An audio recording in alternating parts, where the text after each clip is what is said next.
My name is Irina Gordienko. I'm a journalist for Novaïa Gazeta, Moscow.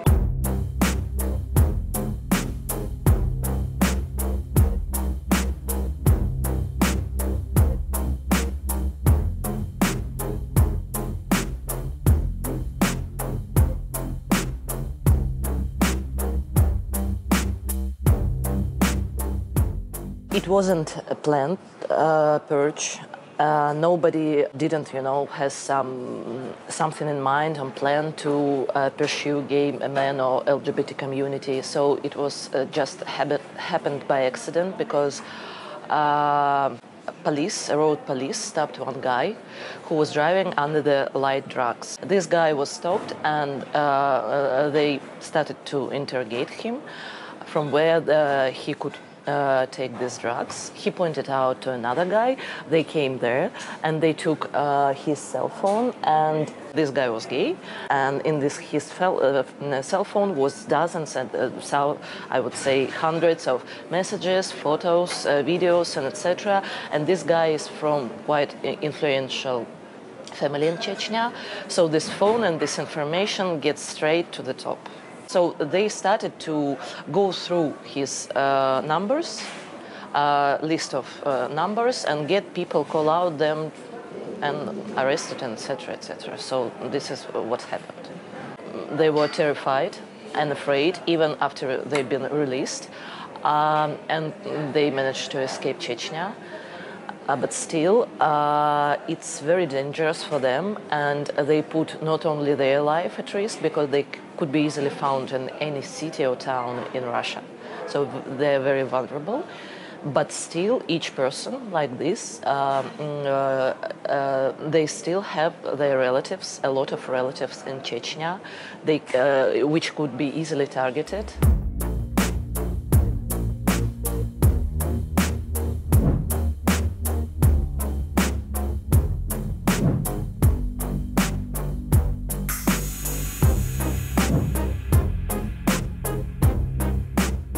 We were very surprised because we've been writing and screaming about human rights abusing in the Caucasus like decades, and nobody, I don't know why, maybe international community just get used to it, especially after two Chechen wars.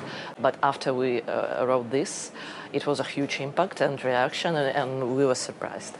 It made Chechnya the #1 story in the news again, and because of this purge with LGBT community, we could light up another situation, because this is not the only social group which abused in Chechnya.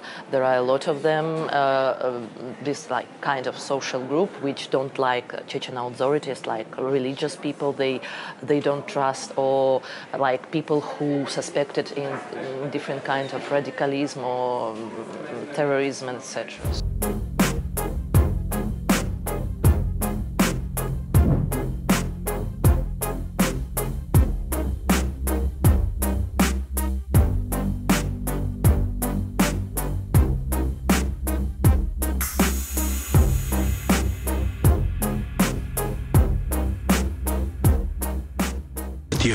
And demanding retribution against those spreading what they call gossip and lies.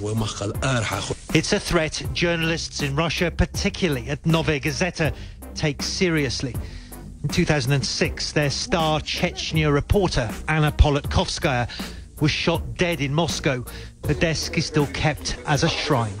It's a pity, and we just hoping that these threats were saying like in a rush, and people don't think what they're saying. We believe that they are much more clever than they wanted to appear. You're not too afraid right now?